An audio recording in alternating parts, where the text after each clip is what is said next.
From snakes invading the cast living space to a lion coming too close to the actors, these are the weirdest facts you didn't know about the movie Out of Africa. Get away! Get away! It's hard to imagine anyone else playing Karen, but at first the studio didn't even want Meryl Streep. They said she didn't look glamorous enough, even though she was already a respected actress. The director, Sidney Pollack, believed her intelligence and presence were perfect for the role. She won the part, not through looks, but through her ability to transform into the character. Her performance later became one of the film's most iconic strengths. This is very dear to me. It has helped me to find my way. Streep created a soft Danish-inspired accent for the role. Some studio executives complained that it was hard to understand. There were talks of replacing her voice completely. Pollack refused. Her accent ended up being praised as one of the best parts of the performance.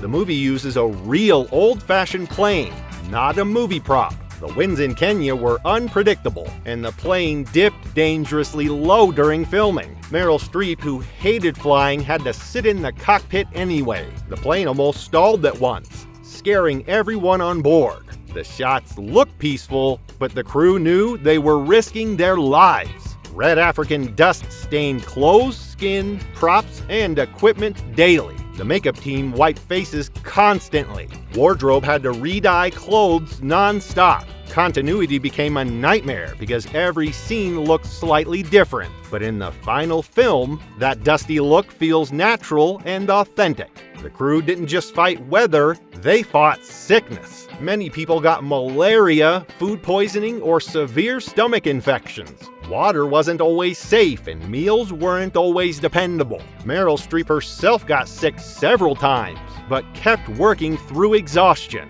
Some days looked like a hospital ward instead of a movie set.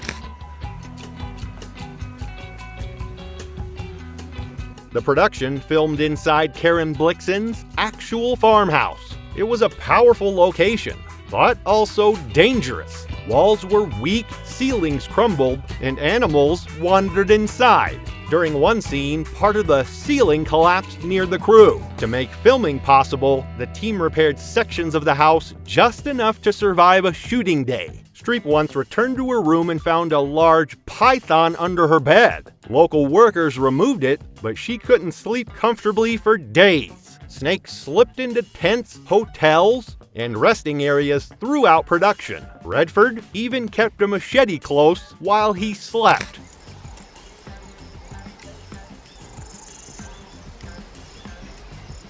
They had great chemistry on screen, but off-screen they clashed. Streep prepared heavily, rehearsed deeply, and cared about every line. Redford preferred natural acting, less planning, and fewer rehearsals. Their differences led to arguments, and Pollack had to calm them often. But that tension gave their scenes a special spark.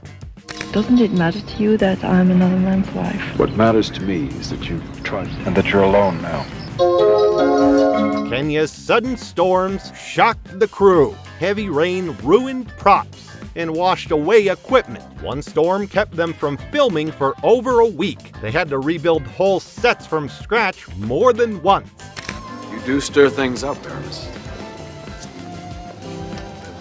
The real Fitch Hatton was extremely British, but Robert Redford refused to speak with an accent. He believed audiences wouldn't accept him sounding different from his usual voice. Pollack tried to convince him, but Redford wouldn't budge. So the film shows a British nobleman sounding totally American. It's a strange detail that fans still debate today. It sounds strange. This is a movie known for bright African scenery, but the cinematographer disliked harsh sunlight, calling it boring on film. He built huge cloth shades, waited for clouds, and delayed shoots until lighting looked soft. The crew teased him for slowing everything down, but he won an Oscar for visuals, proving his methods work. And the winner is Mr. David Watkin for Out of Africa. Blixen's surviving relatives were upset when they heard Hollywood was adapting her life. They felt the story softened or romanticized parts of her real struggles, as shown in a few scenes. Is life really so damn simple for you? Perhaps I ask less of it than you do. I don't believe that at all. Some locations were blocked from filming due to pushback. Pollock argued the movie was a portrait, not a strict biography, but the tension never fully went away. His eyes went to and fro. Ha ha, quoth he, full plain I see. This quiet, emotional moment is one of the most beloved scenes in movie history, but Pollock thought it slowed the movie down and wanted to remove it. Streep and Redford pushed hard to keep it, saying it captured the heart of the relationship. Cinematographer David Watkin filmed it gently, using only natural light. Today, it's one of the most replayed scenes in the film. Out of Africa had a budget far higher than expected. Bad weather, sickness, delays, and rebuilding destroyed sets pushed costs up. Executives panicked and worried the movie would fail. Insurance companies even considered calling the production too risky. But the film became a huge success, earning millions worldwide. That the level place makes a good site for the lions. From there they have a view over the plain and the cattle and game on it. The African landscapes looked beautiful on camera, but behind the scenes, the danger was constant. Black mambas, lions, scorpions, and snakes were everywhere. Handlers had to sweep the sets daily to protect the cast and crew. Meryl Streep said she never relaxed, not even during calm scenes, because something could jump out at any moment. Oh my God, shoot her! During one scene, a lion roared and stepped closer than planned. Streep's reaction in the film isn't acting. It was actual fear. Redford grabbed her arm even though it wasn't part of the script. Handlers managed to calm the lion, but the moment scared everyone. Before Redford was chosen, Pollock briefly considered acting in the film himself. Producers strongly disagreed and pushed for a real movie star. Pollock later admitted that playing the part himself would have ruined everything. Still, he guided Redford very closely. Some crew felt Redford was acting Pollock's vision more than his own. Kenya is noisy with birds, wind, insects, and distant animals. Recording clean sound was almost impossible. Most outdoor dialogue had to be re-recorded later in the studio. Streep worried her accent wouldn't match during retakes. Ironically, the film later won an Academy Award for sound.